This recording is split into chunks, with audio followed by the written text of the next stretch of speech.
Hello everyone, I am Manthan Patel, a first semester master student in SEPT University, pursuing the program Construction Engineering and Management.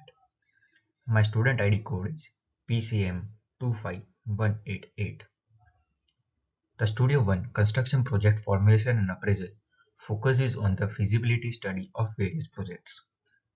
Today I will be talking about my project, that is construction of flyover at the 4-arm junction as a part of this exercise. This project was initiated under municipal corporation and is designed to ease heavy traffic movement at the junction. It aims constructing flyover bridge which separates local and thorough traffic, reducing congestion and delays at the junctions. Starting with the project brief. The project is a greenfield project. It is about 652 meters long and 4 lanes. The objective of the project is to reduce traffic congestion and enhance connectivity to the main highway.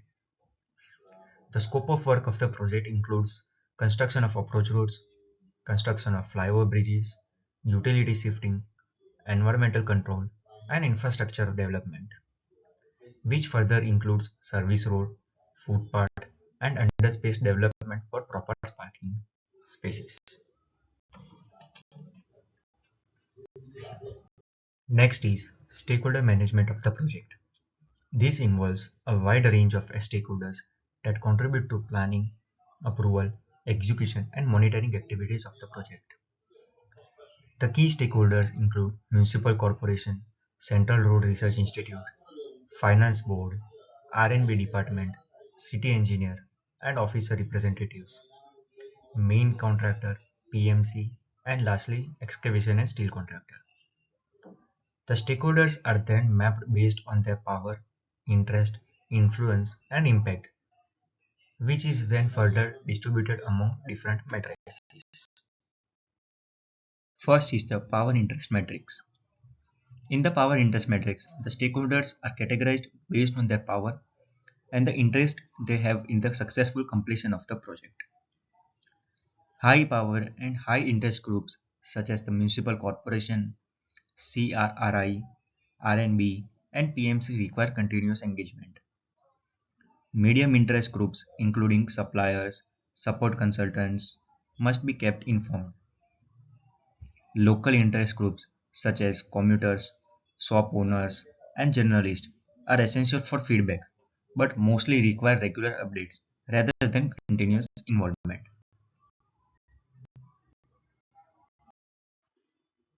Then comes the power influence matrix. In this matrix, stakeholders are categorized based on their power and how they influence the project. The municipal corporation, finance board, R&B department, city engineer fall into the manage closely zone, meaning their decisions can shape project timelines and approval significantly. The municipal commissioner, mayor, standing committee fall under keep satisfied as they have much power but low influence on the project. Steelwork contractor, precast slab contractor, technical supervisor, being the on-field personals, have low power but are highly influenced by the project. End users, private companies, media have low power and low influence. At last, there is influence impact matrix. It categorizes stakeholders based on how much influence the stakeholder has on the project and how they impact the project. The municipal corporation, contractor, state funding board, various consultants and contractors have high influence and high impact and should be managed closely. Agencies like R&B department, state pollution control board have high influence but have low impact. Lastly, the users, local authorities have low influence and low impact on the project, so they can be monitored only. Moving forward to the next assignment, demand analysis. Demand analysis is carried out to estimate traffic volumes for current and future years. It helps determine required lane width, number of vehicles expected, peak hour traffic, road capacity utilization, and whether a flyover is technically and economically justified. We have identified different macro and micro parameters in which population, GSDP, urban growth, vehicle registration, accident rates are quantifiable and the other parameters are qualifiable. After identifying quantifiable parameters, we have performed regression analysis. In regression analysis, we have considered PCU as independent variable and population, vehicle registration, and accident data as dependent variable. From the analysis, the R-square value we got for different dependable variables was about 0.996, from which we can conclude that the analysis was accurate. Further, we can see that the p-value for all the three x variables is also under 5%.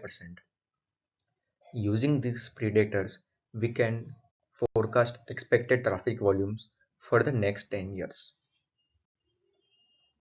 Cost breakdown structure. The cost breakdown structure of the flyover is divided among the client, design consultant, PMC, and contractor. To calculate the accurate cost of the project, every activity and every work package of the WPS is assigned with a particular cost, which gives us the final cost. Manpower cost is calculated based on the number of staff, percentage contribution, monthly salary, and for the duration they are involved in the project. The feasibility charges, procurement cost, regulatory approvals, quality and completion cost is further calculated by referring SOR and other tenders, which gives us the total cost for the client of about 2 crore 7 lakhs. The cost of the design consultant varies from total manpower cost to pre-feasibility cost and then moving forward to the conceptual design, detailed design, and drafting of tender, and at last, good for construction drawings cost, in which 5% contingency charge, 5% consultant's profit is also added with 18% GST. The final amount after GST is about 2 crore 3 lakhs. The overall PMC cost is calculated on the basis of total manpower cost and other overhead expenses like MS project, site visit, stationery and other softwares, after which PMC's profit and GST is added, making the total as 2 crore 11 lakhs. The contractor accounts for the largest share, over 90% of the total cost, in which major cost is regarding the construction phase, which is about 55 crores, and after followed by pre-construction and finishing stage. The contingencies and contractor profit is also calculated, and overall cost after GST sums around 71 crore 12 lakh rupees. Moving forward to the last assignment, sustainability proposal. We have proposed how sustainability in flyover helps us in designing, constructing, and operating a structure in a way to minimize environmental impacts. From the designing phase, proper site planning is done to ensure optimum use of resources and provide long-term social and economic benefits. Various parameters like water conservation, energy efficiency, solid waste management, and material conservations are also considered. During the construction phase, more than 19 trees had been removed for site clearance. To compensate these, we can include strategies like site planning, in which we can preserve trees wherever possible. In energy efficiency practices, we can propose LED streetlights, solar shades to increase the usage of renewable energy, and vertical gardens to minimize heat island effect. Water is the most important component during the construction phase, and water conservation strategies mainly include use of superplasticizers and other curing compounds, which can help us to save about 30% of water which is used at the site. Solid waste management is essential for flyover construction.